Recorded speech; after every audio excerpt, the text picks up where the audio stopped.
नमस्कार, मैं मेघा सिंह स्वागत करती हूं आपका न्यूज़ 18 के डिजिटल प्लेटफॉर्म पर। अमेरिका इधर ईरान और ग्रीनफील्ड की लड़ाई में फंसा हुआ है। उधर रूस ने नए साल के पहले बड़े हमले में अमेरिका में बनाए गए F-16 फाइटर जेट को मार गिराया है। ये जानकारी रूस की सरकारी मीडिया की ओर से दी गई है।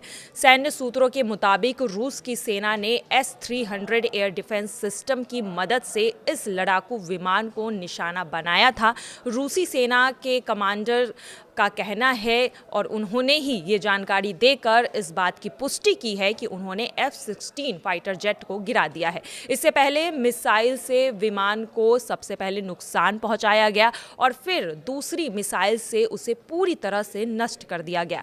रूस ये दिखाना चाहता है कि पश्चिमी देशों के हाईटेक फाइटर जेट भी रूस एयर डिफेंस के सामने नहीं टिक पाते हैं। वहीं दूसरी तरफ F-16 फाइटर जेट दरअसल यूक्रेन को अगस्त 2024 से अमेरिका और यूरोपियन देशों ने ये लड़ाकू विमान उन्हें देना शुरू किया था। इस विमानों को यूक्रेन की एयर डिफेंस क्षमता को मजबूत करने के लिए तैयार किया गया था। यूक्रेन के अधिकारियों का दावा है कि F-16 की मदद से सैकड़ों रूसी मिसाइलों और ड्रोन को मार गिराया जा चुका है। हालांकि दूसरी तरफ यूक्रेन ने इस दावे की पुष्टि नहीं की है। पश्चिमी देशों की ओर से भी यूक्रेन को रूस से लड़ने के लिए F-16 फाइटर जेट दिया गया था, जिसे लेकर उनकी हवाई सीमा को सुरक्षित और भी मजबूत बनाने की कोशिश की गई थी। वहीं यूक्रेन की national security of defence counselling से जुड़े सेंटर फॉर काउंसलिंग डिसइंफॉर्मेशन ने इससे रूस का दुष्प्रचार बताया है। यूक्रेन की एयरफोर्स ने यह कहा है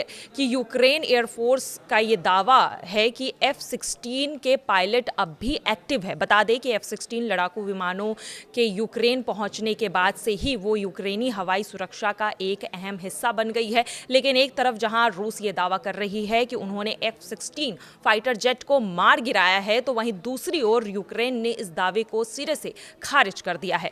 फिलहाल की खबरों में आज के लिए बस इतना ही। बाकी की खबरों के लिए देखते रहिए न्यूज़ 18 का डिजिटल प्लेटफॉर्म।